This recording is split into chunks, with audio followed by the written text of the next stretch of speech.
뻔했네. 네가 펜 떨어뜨려줘갖고 내가 진짜로 안 틀고 할 뻔했어.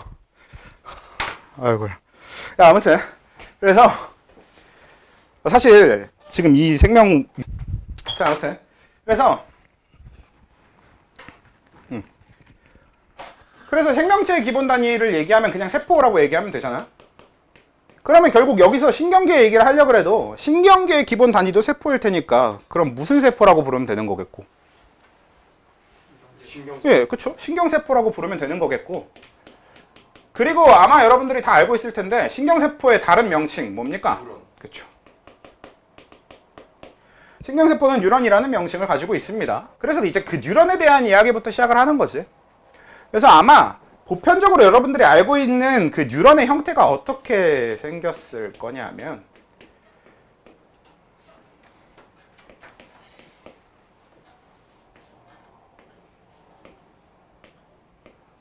대충 이런 느낌으로 그리면 제일 좋을 것 같아요. 이제 얘가 아마 여러분들이 그래도 한 번씩은 본 적이 있는 뉴런에 대한 그림이 될 건데 사실 여러 종류의 뉴런들 중에서 얘가 우리 몸에 가장 많은 뉴런은 아닙니다.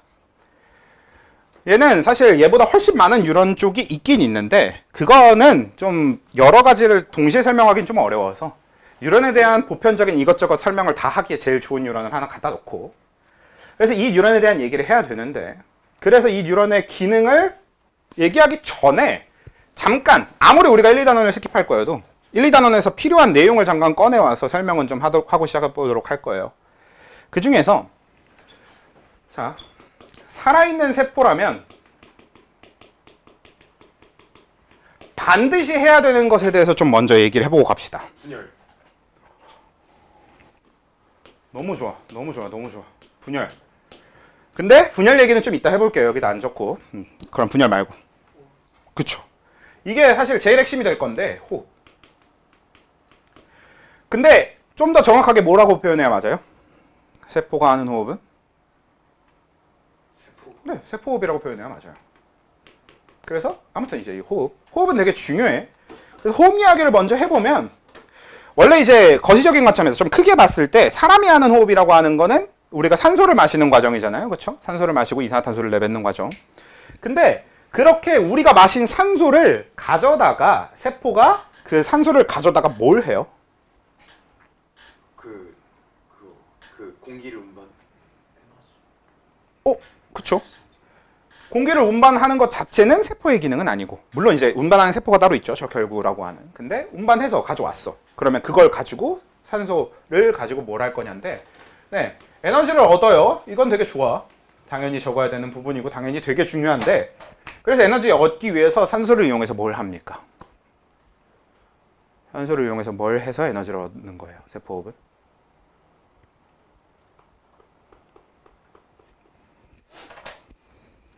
아니 뭐 왜 다 모른 척이야?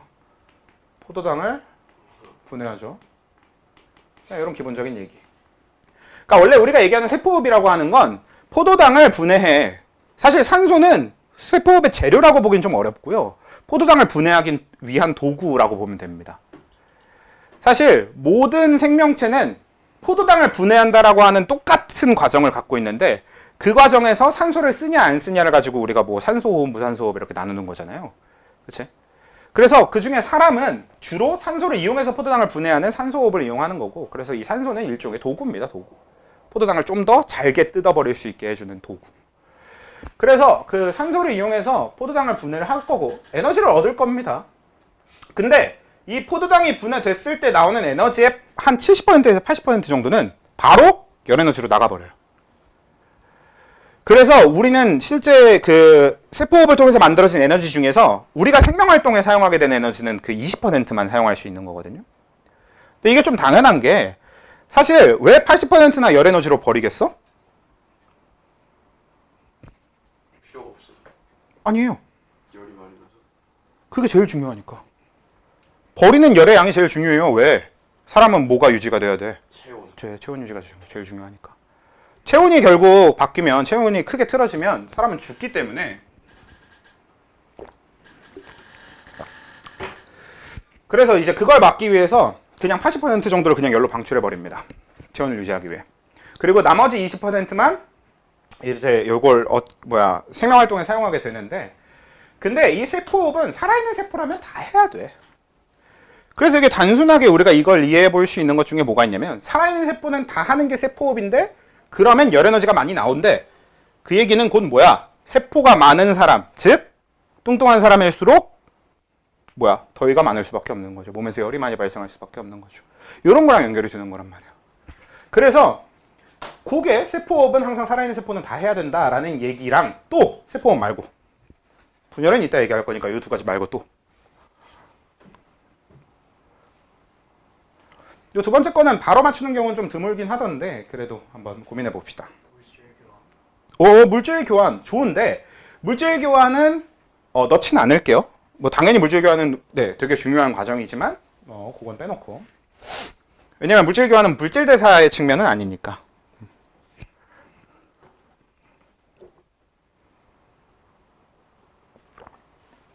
자, 한 번에 이어가고 생각하기가 어려우면 좀 돌려가면서 생각을 해볼게요.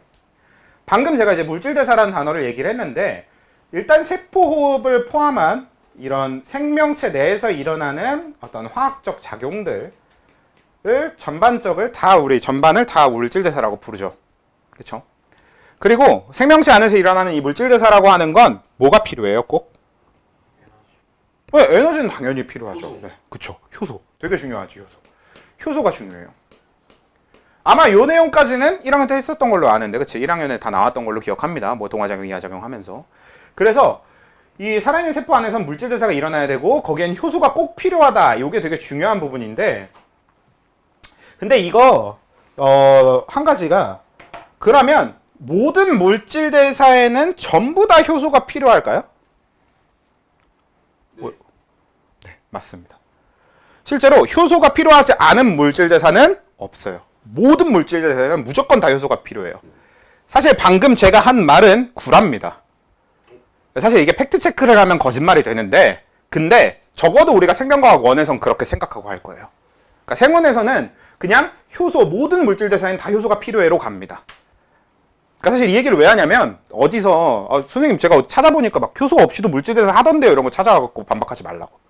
나도 알아. 근데 교육과정상 어쩔 수가 없어. 그냥 무조건 모든 물질 대사에는 효소가 쓰인다라고 하고 진행하면 되고요. 그래서 이렇게 모든 효소가 다 물질 대사가 필요한데, 그 얘기는 세포호흡도 효소가 필요하겠네. 그렇죠? 근데 효소는 뭘로 되어 있게? 단백질로 되어 있거든. 그럼 결국엔 모든 살아있는 세포가 다 세포호흡을 하려면 동시에 뭐도 해야만 하는 거야? 단백질 합성도 해야만 하는 거죠. 그래서 우리가 이 두 가지를 다 잘 기억하고 있어야 됩니다. 살아있는 모든 세포는 다 세포호흡하고 단백질 합성을 다 하거든요. 이게 되게 중요한 포인트가 되는 가장 큰 이유가 뭐냐면, 자, 세포호흡은 이화작용이게 동화작용이게? 이화작용입니다. 뭔가를 포도당이라고 하는 큰 분자를 쪼개는 거니까. 근데 단백질 합성은 이화작용이게 동화작용이게? 동화작용. 그래서 우리 몸에 있는 모든 세포는 당연하게 항상 이화와 동화를 다 합니다.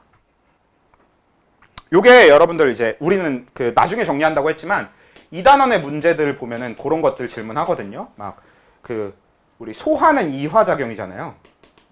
그래서 소화기관인 위 같은 거 하나 갖다 놓고, 이 위에서는 동화작용이 일어난다 OX 뭐 이런 거에 해놓는 거지.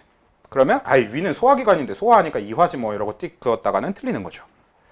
왜? 위에 있는 세포들은 당연히 단백질 합성을 하고 있을 테니까 당연히 동화작용하는 겁니다. 반대의 경우도 마찬가지야. 동화작용을 가장 대표적으로 하는 거, 뭐 예를 들어서 이자 같은 경우는 그 호르몬이나 효소를 합성해서 분비하는 역할을 하기 때문에, 이자는 보통 동화작용을 제일 메인으로 하는 기관은 맞거든요.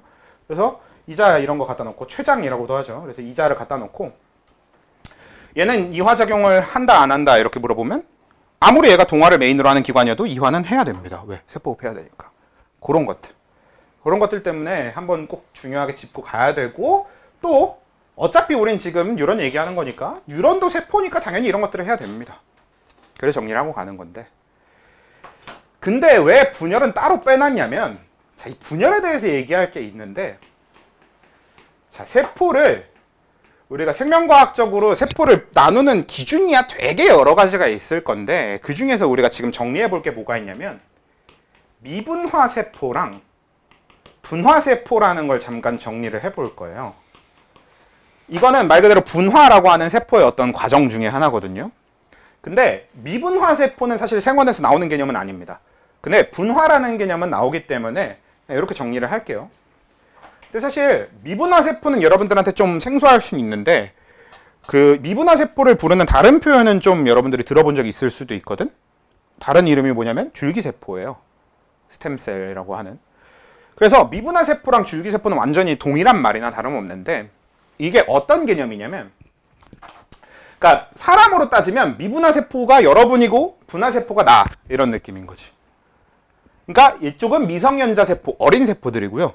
분화 세포는 이제 성인 세포가 되는 거죠. 다 나이 먹은 세포 이런 게 되는 거지. 그럼 가장 큰 차이가 뭐가 있을 거냐면 이 분화된 세포는 뭐야? 직업이 있고 뭔가 일을 하고 있을 거고 이런 식이 될 거고요. 미분화 세포 쪽은 직업이 있고 뭔가 일을 하고 있지는 않아. 어떤 기능을 갖지는 않아. 대신에 열심히 성장을 하고 있겠지. 이런 차이가 있는 거예요. 그래서 미분화 세포는 한창 성장 중인 세포고 분화 세포는 성장 중인 세포가 아니에요. 근데 미분화 세포는 성장을 제외한 어떤 기능도 없는 세포고 분화된 세포는 기능을 가진 세포가 됩니다. 그리고 이 둘이 어떤 차이를 갖게 되냐? 얘네들은 분열을 하고요. 얘네들은 분열을 하지 않습니다. 그러니까 사실 분화된 세포 중에 분열하는 세포들은 꽤 있긴 해. 근데 그 기본적으로 대부분의 분화된 세포들은 분열하지 않아요. 근데 이 분화라는 과정이 단순하게 원래 우리 미분화 세포라고 하면 분열하면서 막 성장을 하는 세포니까 우리가 흔히 알고 있는 막 이런 세포들 모양 있잖아요. 이렇게 돼서. 그렇죠? 그래서 이런 동그란 세포에다가 약간 얼굴 같아 보이기도 하고 아무튼 동그란 세포에다가 안에 핵 보이는 그냥 우리가 알고 있는 일반적인 세포의 형태를 띠고 있거든. 근데 뉴런은 이렇게 생긴 세포랑은 좀 형태가 많이 다르잖아요. 근데 뉴런도 결국은 이렇게 되어 있던 미분화 세포가 분화돼서 저렇게 바뀌는 거거든. 그래서 뉴런은 지금 이 상태가 분화된 상태이기 때문에 여기선 세포 분열을 못 하고요. 그래서 이렇게 바뀌기 전에 이 상태에서 많이 세포 분열을 해서 늘려둔 다음에 그 중에 하나의 세포가 난 뉴런이 될 거야 라고 정해지고 나면 그러니까 뭐 따져보면 약간 취업 같은 개념인 거죠. 그렇게 기능이 정해지고 나면 그 뉴런의 기능을 하기 위해서 뉴런의 형태로 바뀌게 됩니다. 요게 분화라고 하는 과정이에요. 우리가 뒤에서도 여러 가지 분화에 대해서 좀 볼 겁니다. 뭐 방어작용에서 특히나 분화에 대한 얘기를 많이 하게 되는데 그래서 요게 되게 중요한 포인트가 돼요. 결론적으로. 그래서 뭐다? 이미 분화가 일어난 세포인 뉴런은 분열을 할 수 없습니다. 이게 굉장히 중요해요. 그래서 추가적인 세포 분열이 불가능하다. 그래서 얘는 세포흡이나 단백질 합성은 해야 되는데 분열이 안 돼. 세포 분열을 할 수 없어. 왜? 미분화 세포가 아니라 분화 세포니까. 이 정도로 정리를 해두시면 되겠고요. 그게 뉴런에 대한 어떤 보편적인 특징이라고 한다면 이제 좀 더 세부적인 뉴런의 기능에 대한 얘기를 본격적으로 해보도록 할 거예요. 그 중에서 이 뉴런의 보편적인 기능, 그러니까 세포흡하고 단백질 합성하는 가장 살아있는 세포로서 기본적으로 해야 되는 기능은 요게 다 몰빵되어 있어요. 사실 뉴런 전체 몸체가 여기서부터 여기까지가 그냥 하나의 세포거든요. 근데 하나의 세포 중에서 핵이 보이는 여기에서 이런 세포흡이나 단백질 합성을 전부 다 거의 도맡아서 하고 있거든요. 그래서 우린 이 부분을 신경세포, 뉴런의 몸체다라고 해서 일단 명칭 자체는 신경세포체라고 부릅니다. 근데 그 명칭이 신경세포체, 그러니까 신경세포의 몸체라고 받아들인다고 해도 우리는 좀 어떻게 저걸 인식해주면 좋을 것 같냐면 뉴런의 머리라고 생각하시면 돼요. 실제로 우리가 뉴런, 신경계 파트를 공부를 하면 뭐가 되게 중요하냐면 방향이 굉장히 중요하거든요. 그래서 방향을 인식하기 위해서 애초에 얘를 머리, 그리고 이 뒤에 달려있는 얘, 명칭은 원래 축삭돌기, 그쵸? 라는 이름을 가지고 있는데 얘를 꼬리처럼 인식해주는 게 되게 중요한 거죠. 그래서 앞으로 이제 요 뉴런에 대한 방향은 계속 얘기를 해야 되기 때문에 신경세포체를 일종의 머리로 생각해 주시고 뒤에 달려있는 축삭돌기를 꼬리처럼 생각해 주면 어디가 앞이고 어디가 뒤가 되는 거야? 머리. 그쵸. 머리가 달려있는 신경세포체 쪽이 앞쪽이고 꼬리가 달려있는 축삭돌기 쪽이 뒤쪽으로 생각해 주시면 되는 거죠. 사실 이렇게 생긴 생물체 막 판타지 이런 데서 많이 보이잖아요. 그쵸. 여기저기 되게 많이 흔하게 볼 수 있단 말이야. 특히나 이제 저는 게임을 되게 좋아하는데요. 게임을 아시는 분들만 알아듣겠지만 그 리그 오브 레전드의 벨코즈 같은 느낌이 되지 않을까 싶어요. 앞으로 약간 머리통 달려있고 뒤에 꼬리 달려있는 느낌으로. 그리고 실제로 여기 신경세포체 앞으로 달려있는 얘도 진짜 머리카락 같이 생긴 얘도 그쵸? 가지돌기라고 해서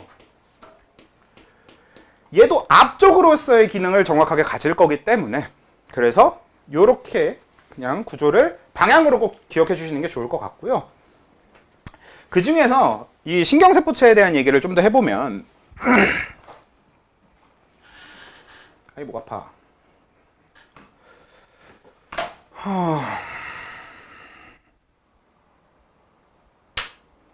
뭔 얘기해야 되는지 까먹었어. 이제 뇌가 점점 썩어가는 것 같아. 네, 신경세포체 얘기는 더 안 해도 될 것 같고요. 그냥 이 축삭돌기 얘기나 합시다. 일단은 그래서 신경세포체 나 그 얘기를 아예 안 했나? 제가 그 얘기 했나요? 신경세포체가 세포호흡이랑 단백질 합성하는 데라고? 얘기했지? 그래 했네. 다행이다. 네, 좋아요. 그럼 그거 했으면 됐고 그러면 신경세포체가 이제 이런 거 도마타에서 해서 몸체고 어쩌고 얘기했으니까 그럼 이제 이 축삭돌기 얘기를 해야 되는데 가지돌기 이야기는 오늘 안 할 거고요. 다음 주에 이제 전도와 전달 내용은 다음 주에 정리를 할 건데 고기와 관련된 전도와 전달에 관련된 게 가지돌기이기 때문에 그때 얘기를 할 거고요. 이제 뒤쪽 신경세포체 뒤로 달려있는 축삭돌기로 얘기를 해보면 그러니까 지금 여기가 저는 이렇게 따로 끊어서 그렸지만 실제로는 여기부터 여기까지 하나의 세포여야 되기 때문에 어떻게 되어 있을 거냐면 여기 이렇게 세포들이 쭉 있어서 세포막이 이렇게 와 있으면 끝에 여기가 닫혀 있지 않고 살짝 이렇게 열려 있는 상태로 이 뒤로 이렇게 축삭돌기가 쭉 연결될 거 아니야. 그쵸? 그러면 이제 그 축삭돌기를 확대해서 그려보면요. 좀 다 지우고 축삭돌기만 그림을 좀 남겨봅시다. 우리가 그 축삭돌기를 보면 이 축삭돌기 막에 다른 세포들한테는 보편적인 다른 세포들한테는 없는 특별한 종류의 단백질을 3가지 관찰할 수 있어요. 근데 사실 이거는 뉴런뿐만 아니라 아까 우리 분화라는 과정에 대해서 얘기했는데 원래 그 분화라는 과정이 세포마다 어떤 기능을 하기 위해서 필요한 막단백질들이 만들어지는 과정이 분화예요. 그러니까 예를 들어서 호르몬을 분비하는 세포다라고 하면 호르몬 분비를 위해 필요한 단백질들이 세포막에 이렇게 쭉 가서 만들어서 붙어. 그러면 걔가 그렇게 되고 나면 분비하는 세포가 되고요. 그러고 나면 더 이상 어떻다고? 분열을 할 수 없게 되는 분화세포가 되는 거지.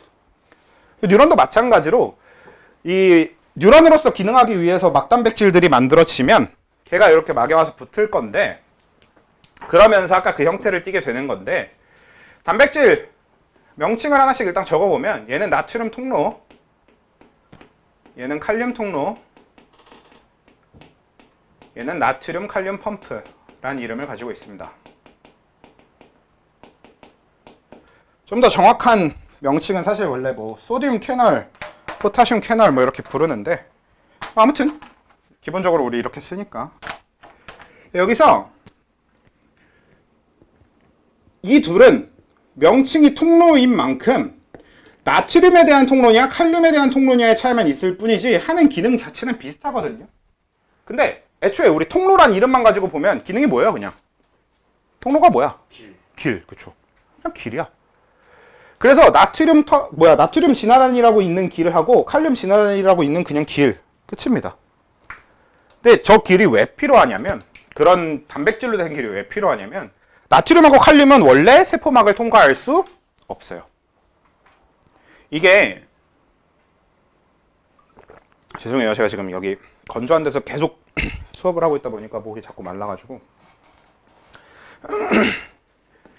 나트륨하고 칼륨 얘네들은 이온이다 보니까 물이랑 친한 애들이거든요. 근데 원래 물이랑 친한 애들은 세포막을 통과할 수 없게 되어 있습니다. 원래 세포막을 그냥 일반적으로 통과할 수 있는 물질들은 보편적으로 기름이랑 친한 애들. 그렇죠? 우리가 좀 더 유식하게 표현하면 소수성, 지용성이라고 부르는 애들이죠. 그리고 화학적으로는 무극성이라고도 부를 텐데 아무튼 그런 물질들은 세포막을 통과할 수 있는데 나트륨, 칼륨 얘네들은 친수성, 물과 친한 물질이라서 그냥 통과를 못해. 그래서 걔네들이 지나다닐 수 있게 그냥 길을 만들어주는 것 뿐인데요. 그때 이런 나트륨, 칼륨이 이동하는, 그러니까 세상에 모든 물질이 보편적으로 이동하는 현상을 우린 뭐라고 불러요? 네. 물질의 이동의 가장 보편적인 현상을 우린 확산이라고 부릅니다. 사실 일상 용어로서의 확산은 약간 어떤 의미로 우리가 많이 와닿게 되냐면 퍼져나간다라는 의미로 좀 많이 와닿게 된단 말이에요. 근데 과학에서의 확산은 퍼져나간다라는 의미는 전혀 필요 없어요. 그냥 우리가 아무것도 하지 않았는데 인위적인 작용이 하나도 없는데 물질이 이동하면 그건 전부 다 확산입니다. 사실 그 지구과학이나 그 지구와 관련된 과학, 날씨과학에서 다루게 되는 바람이라고 하는 것도 결국 확산이에요. 그래서 그 바람으로 우리 조금 생각을 해봐도 좋을 것 같고, 이거 다른 걸로 생각해봐도 될 것 같은데, 예를 들어 바람 얘기를 해봅시다. 혹시 바람 어디서 어디로 불게? 기억하시는 분? 네, 고기압에서 저기압으로. 자, 우리 고기압에서 저기압으로 바람이 불어요. 근데 이걸 좀 다른 방식으로 해석을 해봅시다.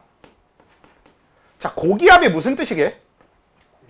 네, 이 지역에 지금 기체가 많다라는 뜻입니다. 그래서 고기압이라고 얘기하는 거고, 저기압은 무슨 뜻이게? 네, 기체가 적다라는 뜻이에요.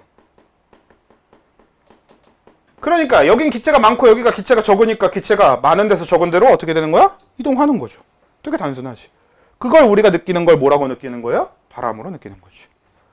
그리고 그러니까 이 자체도 결국 뭐고? 확산이고. 그래서 이 확산이라고 부를 수 있는 세상의 모든 보편적인 물질 이동 방식은, 이 확산은 어느 방향으로 일어나게 되냐? 좀 유식하게 표현하면 고농도에서 저농도로 이동한다.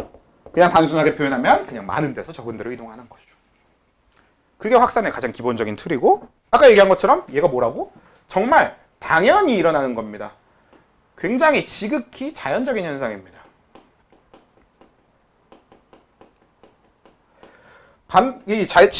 지극히 자연적인 현상이라는 거는 어떤 특징을 갖냐면요, 따로 인간이 막지 않는 이상 무조건 일어난다는 얘기입니다. 우리가 외부에서 꼭 일어나게 뭘 해주지 않아도 돼. 막지 않는 이상 무조건 일어나는 일이에요. 그래서 이게 확산이고, 그 확산을 위한 통로가 있으면, 자, 얘는 이름이 다르잖아. 펌프. 그럼 펌프는 뭡니까? 그쵸. 보편적으로 우리가 펌프가 사용되는 거, 끌어올리는 거. 그러니까 여러분들 우리 일상생활 속에 이럴 줄 알았으면 앞에 다른 타임에 찍어놨어야 되는데 물을 진짜 너무 많이 마시네. 네, 아무튼 우리가 펌프를 보편적으로 일상에 사용하는 것 중에 가장 흔한 게, 여러분들 집, 건물에서 좀 위층에서 물을 쓰려고 하게 되면 사실 물은 되게 무거운 물질이다 보니까 물을 저장하거나 혹은 물이 흘러다니는 건 항상 지하 아래쪽이잖아요. 그래서 우리가 그걸 위에서 사용하려면 어떻게 해야 돼? 아래에 있는 물을 위로 끌어올려줘야 되는 거죠. 그러면 아래에서 위로 물이 이동하는 현상은 자연적인 현상이 아니잖아. 그러면 거기에 펌프라는 기계가 주로 필요해지는 건데, 거긴 뭐가 꼭 필요합니까? 그러니까 자연적이지 않은 아래에서 위로 물을 보내주려면 그 펌프가 뭘 꼭 필요로 할까? 그쵸? 압력차를 만들 수도 있어요. 근데 결국 그 압력차를 만들려면 뭐가 필요할까? 힘. 근데 좀 더 힘보다 좀 더 다른 표현으로 해보면 결국은 힘이긴 힘인 건데, 힘을 뭘 이용해서 만드는 거야? 에너지를 이용해서 만드는 거지. 그치? 그래서 이 펌프라고 하는 기능이 기본적으로 물을 아래에서 위로 보내는 것처럼 물질을 원래 가야 될 방향의 반대 방향, 즉 확산의 측면에서 보면 저농도에서 고농도로 물질을 보내주는 게 펌프의 역할이고요. 그리고 저농도에서 고농도로 억지로 물질을 보내려면 물을 끌어올리는 것처럼 꼭 에너지가 소모되어야만 합니다. 그리고 우린 이런 식으로 일어나는 물질의 수송을 뭐라고 부르냐? 능동수송이라고 불러요. 이름은 되게 그냥 그대로 직관적으로 받아들여주시면 되는 게, 능동적으로 하는 수송이라는 뜻입니다. 실제로 이게 나중에 여러분들이 생투를 선택해야 할지 모르겠는데, 생투에서 보면은 확산을 수동수송이라고 불러요. 그래서 뭔가 굳이 우리가 하지 않아도 일어나는 것과 우리가 뭘 해야만 일어나는 것 이렇게 나눠 놓은 거지. 그래서 능동수동이라는 이름을 가지고 있는 겁니다. 그래서 이 능동수동이라고 하는 건 뭐 펜을 하루 종일 찾고 있냐? 능동수동이라고 하는 건 이렇게 저농도에서 고농도로 에너지를 소모해서 보낸다라는 건데 여기서 한 가지 더. 그럼 사람이 소모하는 에너지는 무슨 형태입니까?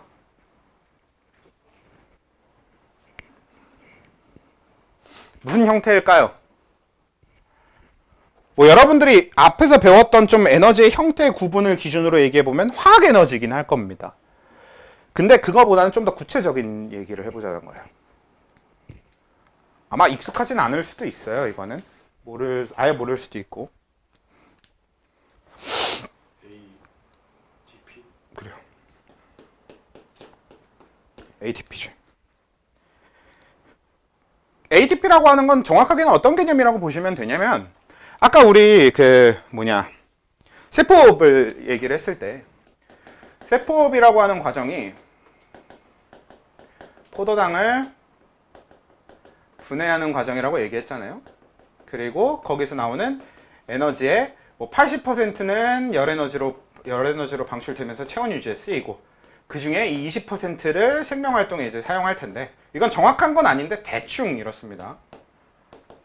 근데 문제는 이 생명활동에 사용하는 에너지라고 하는 건 호흡을 통해서 나오는 걸 바로 그대로 사용하기보다는 필요할 때 쓸 수 있게 만들면 그게 제일 좋잖아요. 그치? 그래서 필요할 때 쓸 수 있게 만들기 위해서 방출되는 에너지를 그대로 어디다 바로 갖다 쓰는 게 아니라 잠깐 어디다가 저장을 해둡니다. 그 저장해두는 형태가 ATP지. 그래서 ATP는 약간 어느 느낌이냐면 ATP 자체는 우리가 충전해서 사용하는 충전지 느낌입니다. 말 그대로 휴대폰 충전하는 것처럼 배터리 충전하는 것처럼 그런 느낌으로 보시면 돼요. 그러니까 ATP라고 하는 상태는 충전된 상태야. 그렇게 ATP를 가지고 있다가 우리가 에너지를 쓸 일이 생기잖아? 그럼 ATP에 충전된 에너지를 꺼내서 써요. 그러면 ATP에 있는 에너지를 꺼내서 쓰고 나면 ATP는 에너지가 다 사라진 상태가 되잖아요? 그렇게 방전된 상태의 ATP는 ADP가 됩니다. 그래서 우리가 이 ADP가 충전된 충전지면은 얘가 이 안에 있는 에너지를 다 꺼내서 쓰고 나면 에너지가 남지 않은 방전된 건전지가 됐다가 다시 세포업 과정을 통해서 이 에너지를 이용해서 얘를 다시 또 충전시켜서 ATP로 만들고 이렇게 하면서 우리는 에너지를 쓰는 거지. 그래서 우리 몸에서 사용되는 모든 에너지는 우리가 ATP, 에너지를 쓸 때마다 다 ATP가 소모된다라고 표현을 하게 됩니다. 사람은 모든 에너지를 다 ATP 형태로 써요. 이것도 혹시 나중에 여러분들 막 생명과학 전공하거나 생명과학과 관련된 전공을 갖거나 이러면은 되게 재밌는 것들도 많이 배울 거예요. GTP, CTP 뭐 이런 것도 배울 겁니다. TTP. 다 ATP랑 똑같은 기능을 하는 애들인데 혹시 ATP, GTP, CTP, TTP의 차이가 뭘까요? 이미 여러분들이 배웠을 거와 관련돼 있기 때문에 물어보는 거야. 검사할 때 뭐라고 불러겠네. 그치, 염기. 저 염기거든. 요거 얘기 잠깐 해볼까? 원래는 요 수업 때는 얘기 안 하고 나중에 이게 1, 2단원에 관련된 내용이긴 한데 좀 심한 내용이에요. 생활에 나오지는 않는데요. 간단하게 한번 얘기를 해볼게요. 어차피 ATP 구조는 알아야 되는 거니까 1, 2단원에서. 자, ATP가 뭐냐면 ATP를 가장 근본적으로 올려보면요. AMP라는 물질이 있어요. 그리고 ADP라는 물질이 있고 그리고 ATP라는 물질이 있는 겁니다. 자, 이 세 개의 차이는 맨 앞에 있는 A는 아데노신이라는 뜻이에요. 요게 뭔지는 이따 얘기하고 맨 뒤에 P는 PI, 즉 혹시 이렇게 표현하면 이건 다 인산입니다. 영명으로는 포스페이트예요. 그리고 요 중간에 있는 MDP는 무슨 뜻이냐면 숫자예요. M은 모노, 1을 뜻하고요. D는 다이, 2를 뜻하고요. T는 트라이, 3을 뜻해요. 그래서 원래 총 명칭을 얘기하면 AMP는 아데노신 모노포스페이트고요. 얘는 아데노신 다이포스페이트고요. 얘는 아데노신 트리 혹은 아데노신 트라이포스페이트라는 명칭을 가지고 있는데 몰라도 돼. 그냥 내가 잘난 척 하려고 얘기한 거고 이건. 근데 이 AMP가 뭐냐면 이 아데노신이라고 부르는 이 부분, 그리고 AMP가 정확하게 어떻게 생겼냐면 앞에 아데닌이 붙어 있고요. 뒤에 리보스가 붙어 있고요. 그 옆에 인산이 붙어 있습니다. 이거 뭐예요? 뉴클레오타이드죠. AMP 자체가 원래 RNA 뉴클레오타이드예요. 그 중에 아데닌이 붙어 있는 거 하나 떼온 겁니다. 그래서 이게 AMP인데 이걸 갖다가 여기다가 억지로 인산을 하나 더 붙여주면 그게 인산 2개 ADP가 돼요. 근데 말 그대로 아까 뭐라 그랬어? 억지로 붙인다고 했잖아요. 그래서 이게 억지로 붙이려면 평소에 그냥 붙일 때보다 에너지가 더 많이 필요하겠죠. 그렇게 에너지를 저장하는 겁니다. 그래서 이걸 보통 얘네들 그림에도 이렇게 물결로 표시될 텐데 이걸 우리가 고에너지 인산결합이라고 해요. 인산과 인산이 결합을 하는데 되게 많은 에너지를 담고 있어. 억지로 결합하는 거라. 그래서 고에너지 인산결합. 그리고 ATP가 되면 뭐예요? 고에너지 인산결합을 하나 더 붙이는 거예요. 그냥 이렇게. 그래서 아까 우리 충전, 방전 얘기를 했잖아요. 이게 충전 상태면 우리는 여기서 다시 ADP, 방전할 때는 여길 끊어버리는 거야. 그러면 저 결합을 이게 되게 억지로 되어 있으니까 되게 많은 에너지가 들어있다고 했잖아. 그럼 저 결합이 끊어지면 그 많은 에너지가 나오겠지. 그걸 우리는 갖다 쓰는 거죠. 반대로 다시 세포호흡할 때 나오는 에너지를 통해서 다시 이걸 또 억지로 갖다 붙여놓고 이걸 계속 반복하면서 쓰는 겁니다. 이렇게 요게 우리 ATP, ADP, AMP 뭐 그래서 아까 얘기한 게 GTP가 실제로 여기 구안이기만 하면 GTP가 만들어져요. 원래 우리 몸엔 GTP, TTP 다 있습니다. CTP도 있어요.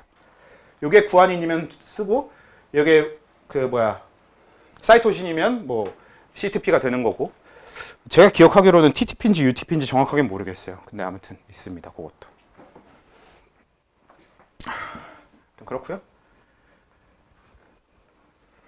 그래서 ATP 구조도 잠깐 얘기를 해봤는데 이게 어차피 2단원에서 ATP 구조는 얘기했었어야 되는 거라 나중에 정리하냐 지금 정리하냐의 차이고요. 그래서 아무튼 그 ATP를 써서 나트륨 칼륨 펌프가 작동을 해요. 가 되는 거고요.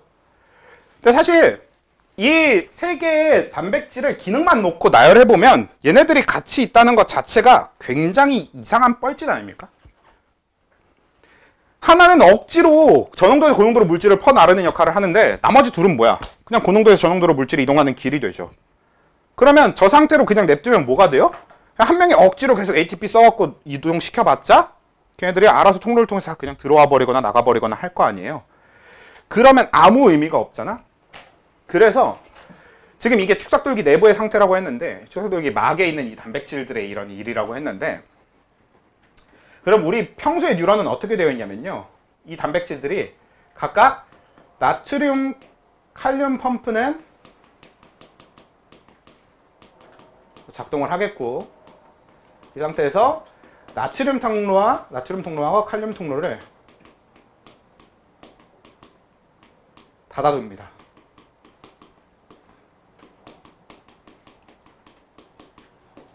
그렇지? 닫아둬야 의미가 있는 거겠죠, 결국엔. 그래서 이 두 개의 통로를 닫아둬서 나트륨과 칼륨이 그냥 지나다니지 못하게, 확산이 일어나지 못하게 막아둔 상태로 이 나트륨 칼륨 펌프가 어떻게 작동하냐면 여기가 이제 축삭돌기 안쪽이고 여기가 이제 바깥쪽, 여기도 이제 바깥쪽이 되면 여기서 나트륨 칼륨 펌프가 작동을 하면서 밖으로 나트륨은 3분자씩 이동을 시키고요. 안쪽으론 칼륨을 2분자씩 이동시켜요. ATP를 소모할 때마다. 그래서 두 개의 통로를 닫아둔 상태로 바깥으로는 계속 3개의 나트륨씩 퍼나르고 칼륨은 계속 2개씩 안쪽으로 퍼나르잖아. 그러면 그냥 되게 단순하게 어떤 상태가 되겠어? 나트륨은 어때요? 밖에는 나트륨이 계속 늘어나겠지. 안은 나트륨이 계속 줄어들겠지. 그래서 밖에는 나트륨이 엄청나게 많고 칼륨은 엄청 없는 이런 상태가 될 겁니다. 근데 칼륨은 어떻게 되겠어? 밖에서 계속 칼륨을 안으로 집어넣으니까 그쵸? 안이 많고 바깥쪽이 적은 상태가 될 겁니다. 근데 여기서 또 한 가지 생각해 볼 수 있는 거, 칼륨하고 나트륨 중에 어느 것의 농도 차이가 더 크게 나겠습니까? 그쵸? 나트륨은 3개씩 밖으로 내보내고 있는데 칼륨은 2개씩만 들어오고 있단 말이야. 그러니까 나트륨이 바깥이 안보다 많아요. 그리고 칼륨은 안이 밖보다 많아요. 근데 그 차이가 나트륨 쪽이 훨씬 크게 납니다. 칼륨은 얼마 차이가 안 나요. 물론 얼마 차이가 안 난다고 해봤자 그래도 차이 꽤 크긴 할 텐데 나트륨보다는 적게 차이가 나는 거지. 근데 여기서 그냥 끝이 아니라 또 뭐가 있냐면 사실 칼륨 통로는 완전히 닫혀 있는 게 아니라 일부 열려 있습니다. 요 칼륨 통로의 일부 열림에 대해서 설명을 해보자면 사실 칼륨 통로의 일부 열림은 옛날에 제가 예전에 배울 때 이론을 먼저 한번 얘기를 해볼게요. 사실 이게 도움이 될지 안 될지 모르겠지만 둘 중에 편한 걸로 하시면 돼요. 그래서 하나는 예전에 제가 배울 때는 어떤 느낌이었냐면 나트륨 통로가 이렇게 있으면 말 그대로 이제 나트륨이 안으로 이제 지나다니는 거예요. 근데 여기 이제 뚜껑이 있으면 이렇게 닫으면 닫혀. 근데 칼륨 통로는 뚜껑이 이렇게 좀 짧은 거예요. 그래서 닫아도 어때? 틈이 생기는 거지. 그래서 이 틈을 통해서 조금씩 이동한다. 이게 원래 옛날 이론이었어. 저는 실제로 이렇게 배웠었거든요. 그래서 간혹가다 아직도 몇몇 선생님들은 이렇게 가르치시는 분들도 계셔요. 근데 요즘에 주가 되고 있는, 요즘에 이제 팩트로 인정되고 있는 쪽은 뭐냐면 사실 이렇게 뚜껑 이런 문제가 아니라 나트륨 통로, 칼륨 통로가 우리가 설명을 위해서 하나씩 갖다 놨을 뿐인지 실제로는 막 한 10개씩 뭐 이렇게 있을 거 아니에요. 그러면 나트륨 통로가 10개 있으면 그 10개가 다 닫혀 있는 거고 칼륨 통로는 10개가 있으면 그 중에 한두 개가 열려 있는 거지. 8개, 9개 정도만 닫혀 있고. 그러면 조금씩 이제 칼륨이 어떻게 되겠어? 만약에 그렇게 일부 열린 상태가 되면 칼륨이 조금씩 새어나가겠죠. 안에가 더 많으니까 새어나가는, 그러니까 확산 방향이 밖으로이긴 할 텐데 근데 찔끔찔끔 되게 조금씩 새어나가게 될 겁니다. 근데 요거는 이제 기본적으로 왜 그러냐면 안과 바깥의 칼륨을 다 꺼내 쓸 수가 없거든요. 다 집어넣을 수는 없거든요. 그래서 이걸 새어나가게 만들어 놓지 않으면 안에 칼륨이 너무 많아져요. 그러면 세포 안에 문제가 생깁니다. 칼륨 농도가 너무 높아져서. 그걸 방지하는 용도예요. 그래야 새어나가게 해놔야 칼륨 농도, 그 세포 안에 칼륨이 너무 많아지는 일을 막을 수 있으니까. 그래서 이렇게 이 상태를 유지하게 되는데, 그럼 결과적으로 양이온의 총량은 어디가 더 많게 되겠어요? 그쵸, 밖에가 더 많겠죠. 그리고 양이온의 총량이 안에가 더 적고 바깥에가 더 많은 상태가 되는데, 사실 이게 되게 지극히 물리적인 개념이긴 한데 그래도 한번 얘기를 해보면 사실 한쪽에 양이온이 되게 많고 한쪽에 양이온이 좀 적기만 해도, 양이온의 차이만 나도 여기서 여기로 전류가 흐를 수 있게 됩니다. 반대로 여기로 여기선 전자가 이동할 수 있게 된다는 얘기나 마찬가지인 거죠. 실제로 이걸 우리가 전위 혹은 전위차라고 부르는 거고, 정확하게 그 일이 똑같이 일어나서요, 세포 밖이 상대적으로 플러스 전하를 띠게 되면서 세포 안이 상대적으로 마이너스를 띠게 되는데, 이걸 어떻게 알았냐면 진짜로 뉴런을 갖다 놓고 거기다 전극을 꽂아요. 그 전압계 있지, 우리 그 중학교 때 쓰던 전압계. 그 전압계 중에서 뉴런에다 쓸 수 있을 정도로 얇은 핀셋을 그 핀이 달려 있는 걸로 이용해서 진짜 뉴런에다 꽂아요. 그 전압을 진짜 실제로 측정을 합니다. 그럼 그렇게 전압계로 꽂아서 측정을 하면 세포 밖에 비해서 세포 안이 마이너스 70mV 정도의 전압을 띄웁니다. 우리가 흔히 알고 있는 볼트에다가 그냥 밀리를 붙인 거예요. 그래서 이 마이너스 70mV 정도의 전압을 띠게 되는데, 전위를 띠게 되는데, 우리는 이걸, 이 상태를, 지금 딱 요 상태까지가 뉴런이 아무것도 안 하고 있을 때의 상태예요. 그러니까 이게 준비 상태의 뉴런이라서 그냥 우리는 모든 뉴런이 다 기본적으로 이 상태로 존재한다고 봐야 돼요. 아무것도 안 할 때 다 이 상태인 겁니다. 여기가 디폴트, 여기가 준비 기준, 기본적인 상태가 되는 거고, 그래서 이 상태를 우리는 바깥이 플러스 안쪽이 마이너스를 띠는 극이 나눠진 상태, 분극 상태라고 부르고요. 이때 띠게 되는 이 전위는 뭐라고 부르냐면, 이거 아무것도 안 하고 있을 때라고 했잖아요. 그래서 뉴런이 쉬고 있을 때의 전이다라고 불러서 휴지 전이 내지는 휴지막 전이라고 부릅니다. 휴지의 휴가 뭐겠어? 그 쉴 휴자, 그렇죠? 우리 그 휴게실 할 때 그 휴인 거죠. 휴지막 전이라고도 불러갖고 중간에 띄워놓긴 했는데, 가로치고 이렇게 해놓을게요. 이건 보통 생략도 많이 되니까. 휴지전이 휴지막 전이라고 하는 마이너스 70mV를 띄게 되는 게 이제 분극 상태고, 그게 1에서 이렇게 되는 겁니다. 그래. 잠깐 쉴까. 아무튼 계속 해봅시다, 이제. 자. 그래서 분극 상태가 근데 아직 설명이 다 끝난 건 아니고, 분극 상태의 마지막 한 부분만 좀 더 마저 설명을 이어가면 분극 상태에서 대한 설명이 끝나는데, 사실 이게 양이온 차이만 가지고 마이너스 70mV씩이나 되는 차이를 만들기에는 좀 차이가 생각보다 더 크거든요. 그래서 요 차이에 또 보탬이 되는 것 중에 하나가 뭐가 있냐면, 요 뉴런의 안쪽에는 안쪽으로 이렇게 달려있는 추가적인 막단백질들이 있는데, 이 막단백질들이 기본적으로 음전하를 띠고 있습니다. 그래서 우리가 저 막단백질을 그냥 음전화 단백질 정도로 부르고 그냥 저런 게 있다로만 생각하면 돼요, 쟤네들은. 말 그대로 저런 게 그냥 있구나 이렇게 지나가면 돼. 어떤 추가적인 다른 기능이 있지가 않습니다. 있구나 이렇게 지나가시면 되고요. 그래서 요게 이제 분극 상태면, 그 다음으로 이제 무슨 얘기를 해볼 거냐면, 이게 아무것도 안 하고 있었던 상태의 뉴런이라면 이 뉴런이 이제 자극을 받는 거야. 여기서 이 자극을 받는 것 때문에 사실 책은 대부분 흥분의 전달, 흥분의 형성 이런 식으로 표현을 하게 되는 이유가 그래서 그렇습니다.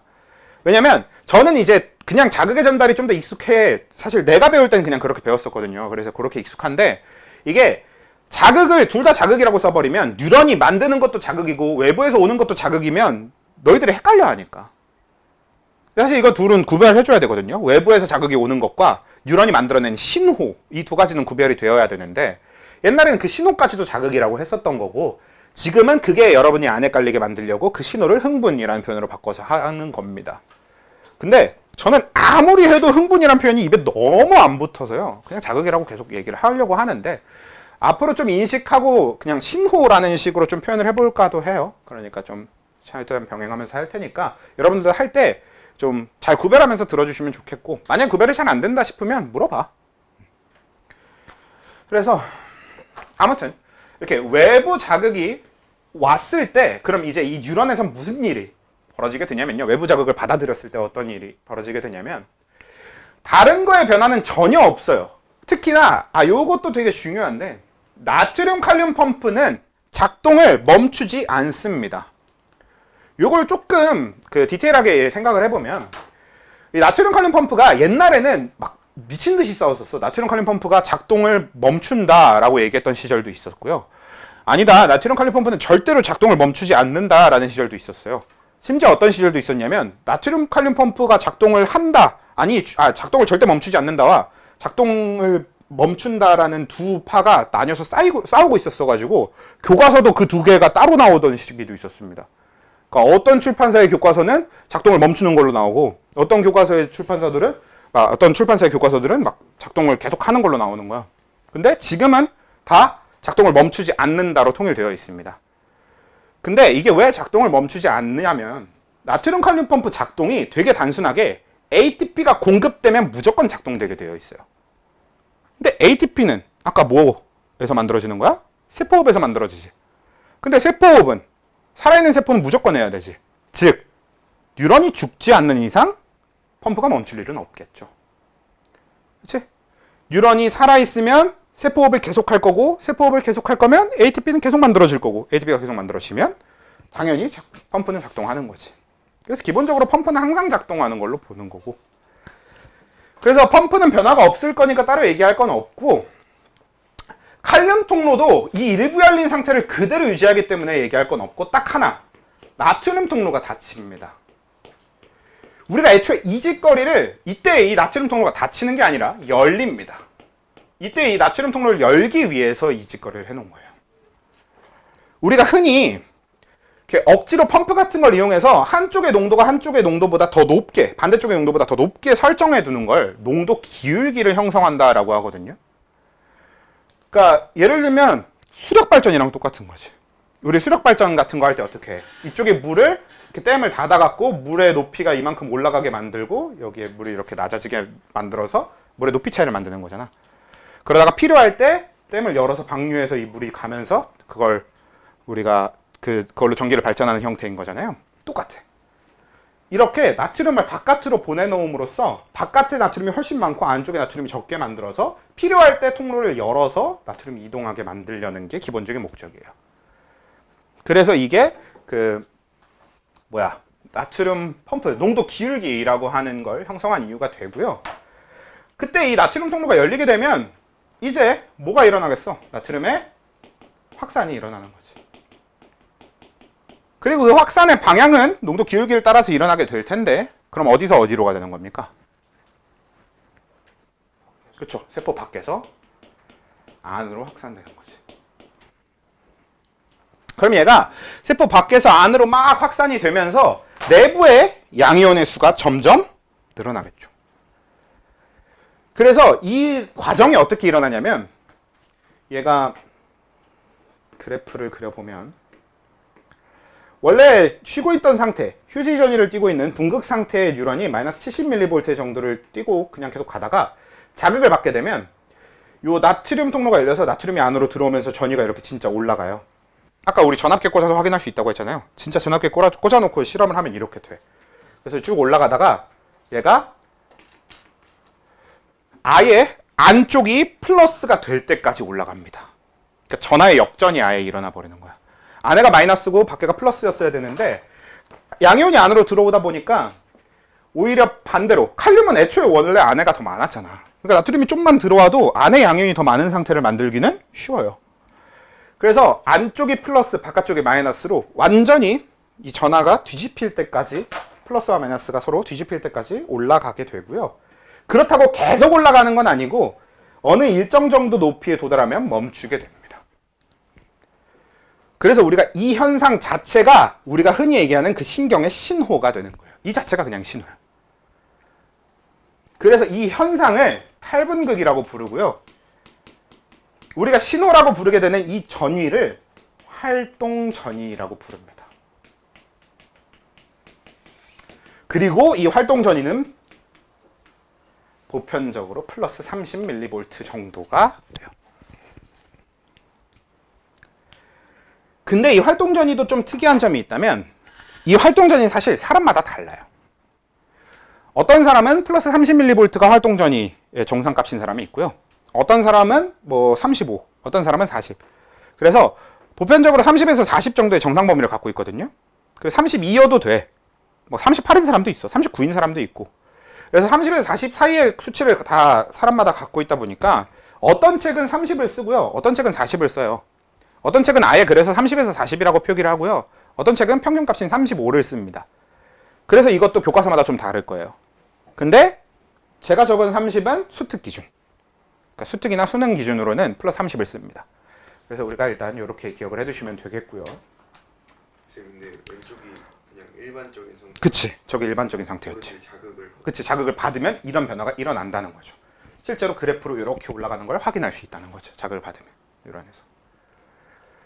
근데 문제가 하나 있는 게, 지금 이 상태가 그러니까 어떤 느낌인 거냐면, 제 팔에 여기 이제 감각 뉴런, 이 감각신경이 지나갈 텐데, 제가 이제 팔에 이렇게 때려.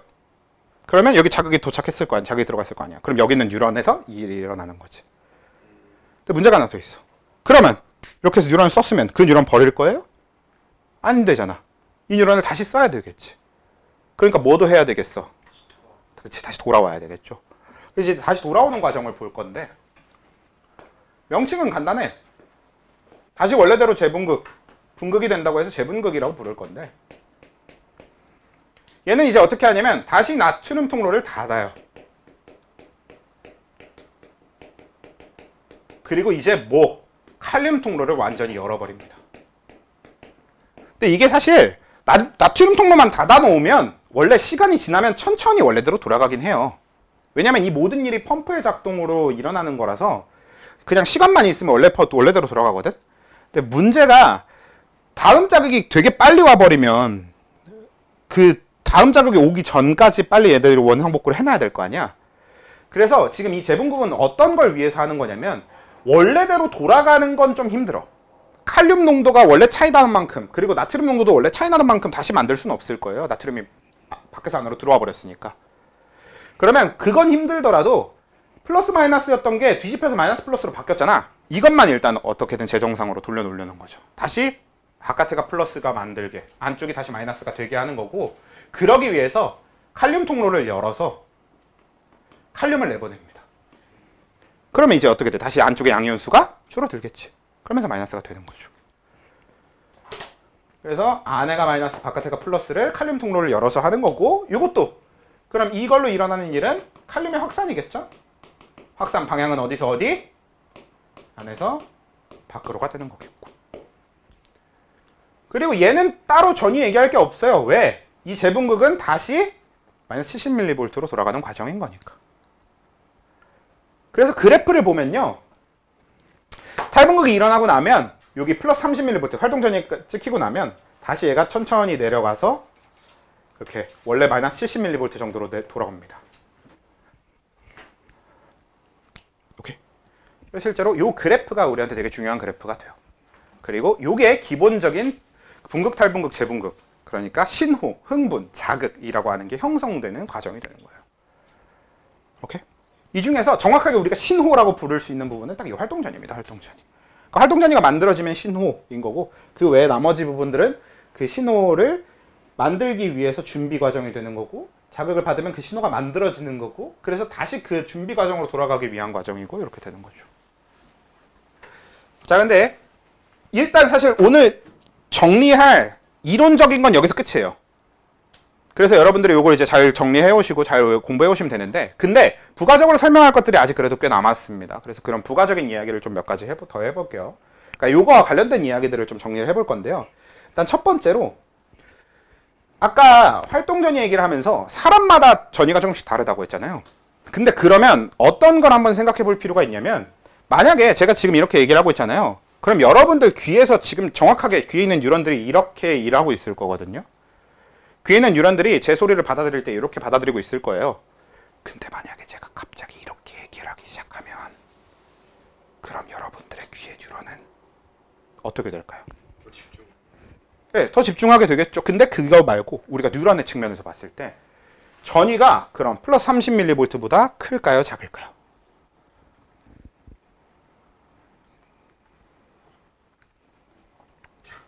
작다.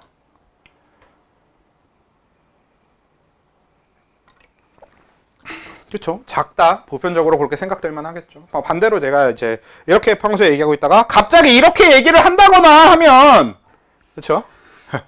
그러면 솔직히 개인적으로 이걸 꼭 저기에 넣고 싶었어. 듣던 사람이 정말 행복해할 것 같아서. 아무튼 그래서 만약에 갑자기 소리를 키운다거나 하면 마찬가지로 그럼 전이가 더 커지고, 그러니까 한마디로 우리는 자극의 크기 차이라는 게 분명히 존재한단 말이야.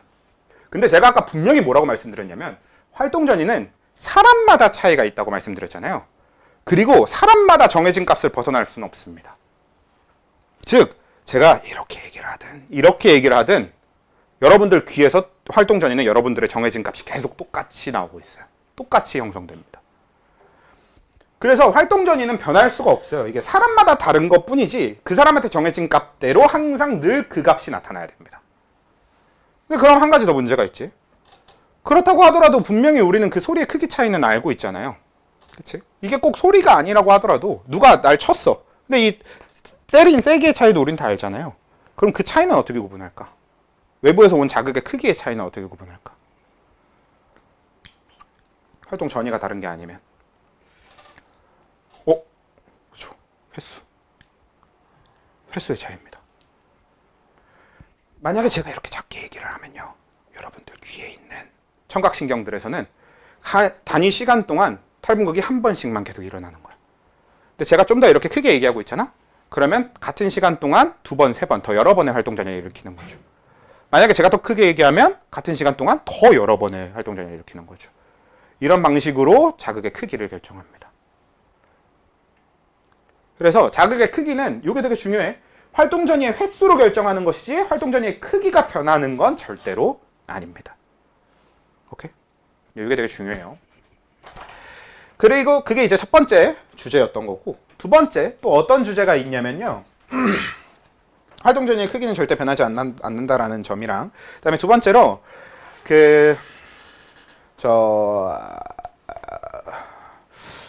순서의 문제인데 뭐부터 정리를 좀 해볼까? 생각난 것부터 정리를 좀 해볼까요? 요 그래프 생소한가요? 본 적 있지 않아? 제가 사실 그래프를 이렇게 그려놓으면 좀 생소할 수 있을 것 같은데, 자, 여러분들이 생소하지 않을 만한 형태의 이 그래프랑 똑같은 그래프인데 원래 좀 더 보편적으로 많이 보이는 형태로 그려드리면요.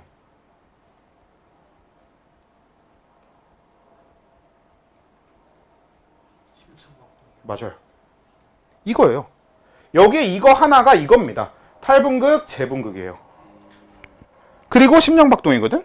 실제로 우리 이 심장박동을 측정하는 그 기계가 정확하게 뭘 측정하고 있는 거냐면 심장 근육의 탈분극을 측정하고 있는 겁니다. 우리가 이 뉴런이 이렇게 한다고 했잖아요. 근육도 똑같이 이걸 똑같이 할 수 있어요. 우리가 이 과정을 할 수 있는 게 뉴런, 근육 이렇게 두 가지 종류의 세포들이거든요. 그래서 근육도 이 과정을 똑같이 할 수 있기 때문에 심장 근육의 탈분극을 측정하는 거고요. 심장 근육은 탈분극 할 때마다 어차피 우리 근육 가서 정리할 거니까 근육은 탈분극을 할 때마다 수축합니다. 그래서 요 한 번이 심장 수축 한 번인 거예요. 그걸 우리가 측정을 하는 게 심장 박동 측정이 되는 겁니다. 그래서 요게 요거예요. 별로 크게 다르지 않습니다. 그래서 심장 빠르게 측정하는 거예요. 그쵸. 요게 더 많이 여러 번 하게 되면 말 그대로 심장이 더 빠르게 측정된다는 얘기입니다. 이게 더 뜨문뜨문 나오게 되면 심장이 더 천천히 뛰고 있다는 얘기가 되는 거죠. 정확하게 이 한 번이 심장 박동 한 번이에요. 그 다음에 여기서도 그렇고 공통적으로 보이는 게 한 가지 있는데 뭐가 있냐면 이 부분 있잖아.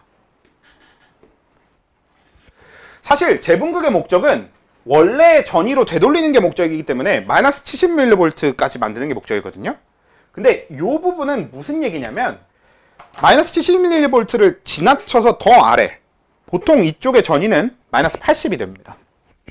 얘도 거의 정확하게 일정한 마이너스 80mV의 전위를 띠기 때문에 얘도 거의 고정값인데 이 부분을 과분극이라고 해서 말 그대로 과하게 분극이 되는 거야. 재분극의 진행이 너무 지나쳐서 과하게 분극이 된 상태를 과분극이라고 하거든요. 근데 이 과분극이라고 하는 건 명칭은 몰라도 돼. 그리고 너네 교과서도 그렇고 그 어떤 책에도 과분극에 대한 설명은 없어요. 과분극이 이론적으로 설명되어 있지는 않아. 근데 여러분이 문제를 풀려면 이 과분극의 존재 자체는 알고 있어야 되거든요. 그래서 한번 설명을 해보자면 저 과분극은 왜 있을까요? 변화가 너무 갑작스럽게 일어나서 괜찮은 생각일 수 있어요. 저는 그 생각 자체는 되게 좋은 것 같은데 그럼 한번 잠깐 그 포인트에서 다시 생각을 해보면 탈분극과 재분극 중에 뭐가 더 갑작스러운 변화일까? 아무래도 탈분극이지 않을까? 그치. 나트륨의 농도 차이가 훨씬 크니까. 그치. 나트륨의 변화가 칼륨의 변화보다 더 급격한 변화가 일어날 거예요. 그래서 아마 그것도 되게 좋은 생각이지만 그렇게 측면을 생각해 봤을 때는 아닌 것 같고, 그치? 그러면 다른 식으로 생각해 봅시다. 되게 단순해. 여기 적혀 있는 거에 다 힌트가 이미 정답이 있는 거나 다름없어요. 우리가 활동 전위를 형성하는 탈분극의 경우에는 나트륨 통로인데 나트륨 통로는 열면 다 열고 닫으면 다 닫지. 그러니까 원할 때 정확하게 멈출 거거든. 근데 문제는 칼륨 통로는 닫을 때 닫았질 않아요. 한마디로 우리가 닫으려고 다 닫아봤자 8개가 닫히고 나머지 2개에서 충분히 아직도 추가로 더 새어나갈 거 아니에요. 그래서 더 떨어지게 되는 구간이 생깁니다. 원래 단순하게는 이거야. 근데 사실 그것만으로 이 마이너스 80까지 떨어지지는 않거든요. 근데 그 외에 나머지 이론적인 건 우리가 다루기엔 너무 어려워요, 이제. 그러니까 우린 딱 이 정도로만 생각하고 그래서 대충 이렇구나만 알고 있는 상태로 과분극의 존재만 잘 기억하고 있으면 됩니다. 이게 항상 이 과분극은 문제를 풀 때 문제에서 가장 중요한 힌트가 돼요. 왜? 마이너스 80mV는 딱 우리 이 문제, 요 분극, 요 전위와 관련된 문제를 풀면요. 막 아까 그 프린트에도 보였지만 전위를 문제에서 주거든. 막 0mV 이런 전위를 줘요. 근데 사실 이 문제에서 0mV를 준다고 해도 우리가 그 0mV가 탈분극 중인 0mV인지 재분극 중인 0mV인지 알 방법이 없죠. 그래서 전위를 주는 것들 중에 우리가 쓸만한 전위가 딱 2개밖에 없어요. 뭐? 지점이 확정되는 2점. 플러스 30과 마이너스 80. 그래서 되게 중요합니다. 이 마이너스 80은. 왜? 플러스 30은 딱 2점으로 고정이잖아요. 그렇죠? 마이너스 80은 2점으로 고정이잖아요. 그 외 모든 전위는 정확하게 어떤 점인지 알 수가 없어요. 전위만 가지고. 만약에 마이너스 60이 주어진다? 여기도 되고 여기도 되잖아. 뭐 마이너스 30이 주어진다? 여기도 되고 여기도 되거든. 플러스 20이 주어진다? 여기도 되고 여기도 되거든. 근데 플러스 30은 요 점밖에 없고 마이너스 80도 요 점밖에 없어요. 그래서 항상 되게 중요한 단서가 될 거라서 잘 기억해 두시면 되겠고. 그러면 이제 딱 정말 마지막 포인트 하고 나면 요 관련된 내용을 다 정리하게 될 것 같은데요. 자, 요거는 이제 그냥 한번 질문의 형태로 한번 얘기를 먼저 해보면 그러면 이제 우리 탈분극이 일어나면 나트륨 통로가 열리면서 나트륨이 바깥에서 안으로 막 콸콸콸 들어올 거 아니에요. 그러면 결국은 이게 이 자체는 사실 되게 짧은 시간 동안 일어나거든요. 세포 입장에선 꽤 길어. 나트륨의 농도가 뒤집힐 정도로 꽤 긴 시간 동안 일어나거든요. 근데 사람 입장에선 되게 짧아요. 시간을 한번 얘기해보면 여기서부터 여기까지 탈분극이 시작되는 데부터 재분극 끝날 때까지 걸리는 시간이 보통 3ms입니다. 근데 이게 3ms면 세포한테는 진짜 엄청나게 긴 시간이에요. 세포는 대부분 밀리세크뿐만 아니라 막 나노세크 뭐 이런 식으로 되게 짧은 시간을 사용하기 때문에 걔네들한테 되게 긴 시간인데 인간 기준으로 3ms면 1000분의 3초거든요. 그러니까 인간한테는 너무나 우리의 인식 속에서는 너무나 짧은 시간인 거지.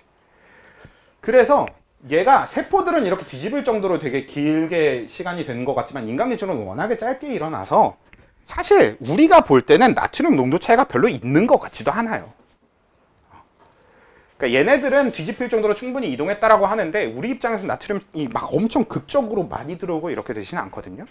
근데 만약에 그래도 이 탈분극이 끊임없이 계속 일어나는 거야.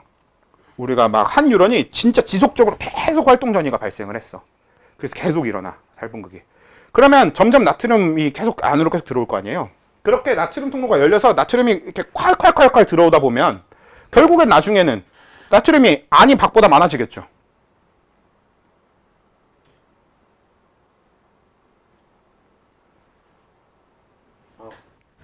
그렇죠. 자, 이동의 특성 자체가 뭐라 그랬어? 확산이라고 했지. 그래서 안이 밖보다 많아지겠죠는 절대로 맞을 수가 없죠. 끽해봐야 어디까지가 한계예요? 같아지는 게 한계일 겁니다. 그치? 바깥에서 안으로 막 들어와서 양쪽이 같아지면 더 이상 뭐 할 거니까? 이동하지 않을 거니까. 그래서 무슨 일이 있어도 우리 뉴런은 항상 밖이 많아요. 나트륨이 항상 밖이 많아요. 뉴런 바깥에가 나트륨이 항상 많습니다. 이건 칼륨도 마찬가지야. 칼륨도 아무리 이동시켜봤자 결국엔 같아지는 게 한계이기 때문에 항상 칼륨은 안쪽이 더 많습니다. 이건 절대로 변하지 않는 항상 사실이에요. 나트륨은 항상 밖이 많고 칼륨은 항상 안이 많습니다. 되게 중요해요. 그리고 그것 때문에 어떤 일도 생기냐면 뉴런의 나트륨 농도가 이게 사실 꼭 그 확산 자체가 양쪽이 같아지는 게 최대치이기 때문에만 그런 게 아니라요. 뉴런 자체가 기본적으로 어떻게 되어 있냐면 양쪽의 나트륨 농도 차이가 너무 심하게 줄어들잖아? 그럼 그 뉴런이 작동을 멈춰버립니다. 우리가 보통 그런 걸 보고 마비되었다라고 표현하는 거예요. 우리가 같은 부분에 같은 자극을 계속 주다 보면 어떻게 돼? 네, 그쵸. 안 아픈 것처럼 자극이 뭐 안 느껴지게 되잖아. 그게 그 뉴런의 나트륨 농도 차이가 너무, 안과 밖의 차이가 너무 많이 줄어든 거야. 그럼 이 뉴런이 파업을 해버립니다, 그냥. 더 이상 작동을 안 하다가. 여기는 뉴런 자체가 거의 없어서 그래. 코 쪽은 그럼 나트륨이 많은 거예요? 코가? 아니요, 그거는 뉴런의 개수의 차이입니다. 밀집되어 있는. 얼마나 그 뉴런이 밀집되어 있느냐의 차이가 좀 더 강하고요. 그래서 그런 거지. 그리고 여기서 얘기하는 나트륨, 이거 제가 최근에 너네 그거 보냐? 이거 거의 막 수업마다 계속 물어보고 있는 것 같긴 한데 보다 보는 사람, 보다를 아는 사람. 유튜브요? 알긴 알아? 잘 안 보나 봐 근데. 가끔 뜨면 가끔 뜨면 봐. 그 보다라고 유튜브 채널인데요. 저는 개인적으로 되게 좋아하는데 그 보다는 그냥 그래도 한 100 몇십만 되는 것 같은데. 그래도 그냥 채널이고 근데 거기서 과학을 보다 뭐 역사를 보다 이런 그 채널 그런 프로그램 같은 걸 만들어서 해요. 그 중에서 개인적으로 과학을 보다를 제일 좋아하는데 거기 과학을 보다에서 나왔기 때문에 이거 학생들한테 얘기해주면 되게 재밌겠다라고 생각했던 것 중에 하나가 뭐가 있냐면 이런 거 관련된 얘기인데 실제로 여러분들이 물을 너무 많이 먹잖아요. 만약에 우리가 물을 한 번에 진짜 너무 많이 먹었어. 그럼 무슨 일이 발생하냐면 몸에 물이 너무 많아지잖아. 그럼 몸에 물이 너무 많아지면 나트륨 농도가 어떻게 되겠어? 낮아지지. 그럼 뉴런이 재작동을 못해요. 그래서 죽은 사람도 있답니다. 물을 너무 많이 먹어서 나트륨이 신경이 작동을 못하는 거야. 근데 사실 신경이 작동을 멈추면 심장도 멈춰요. 그래서 죽었대요 그냥. 얼마나 마셔요? 막 거의 막 수십 리터를 마셨다고 하는 것 같아요. 무슨 대회 같은 걸 했다고 하는 걸 보면은 기네스 기록 같은 걸 위해서 막 어거지로 먹었나 보던데. 그래서 그런 얘기도 많잖아. 운동 끝난 후에는 그냥 물을 마시는 건 오히려 건강에 더 좋지 않고, 그렇죠. 이온 음료나 사실 소금 탄 물 정도도 충분해요. 근데 그런 이야기가 나오는 이유가 그거랑 이 지금 우리가 배운 이게 별개 얘기가 아닌 거예요. 아무튼 여기까지 하면 오늘 이제 얘기하려고 하는 바는 다 했음. 그래서 우리 저기 프린트를 잠깐 보시면요. 아까 나눠드린 걸 잠깐 보면은 그 시험지로 드린 그 비어있는 칸이 있는 그게 그냥 진짜 그대로 다음 주 시험지일 거예요. 그리고 답지로 드린 거기 기준으로는 우리가 지금 진도를 나간 게 왼쪽 부분은 다 한 거고 오른쪽 부분에 3 자극의 전도라고 되어 있는 그 전까지가 되는 겁니다. 우리가 방금 그린 요 그래프가 거기 딱 있잖아요. 거기까지. 그래서 여기까지가 우리가 진도를 나간 데니까 거기까지 공부를 해 오시고 정리를 해 오시면 되는 거고, 그리고 그게 여기 공지 부분은 보면서 이거 공부하라고 드리는 겁니다. 그냥 혹시 써보고 싶으면 써보시고 하라고 드리는 거니까 요것도 첫 페이지 요 첫바닥 부분이 이제 된다라는 거고요. 나머지는 이제 다음 주에 정리를 할 거고 그 공부를 하다 보면 여러 가지 좀 우리가 그 다룬 용어랑 조금씩 다르다던가 아예 그 다루지 않은 말이 조금씩 있을 수는 있어요. 근데 그런 거는 배운 내용에서 벗어나 있는 건 아니고 그냥 표현이 조금 다르다거나 하는 것들이니까 아마 보면서 이해가 안 되거나 할 정도는 아닐 겁니다. 그래서 정리해 볼 만할 거고요. 그리고 아까 말씀드린 대로 이제 끊었고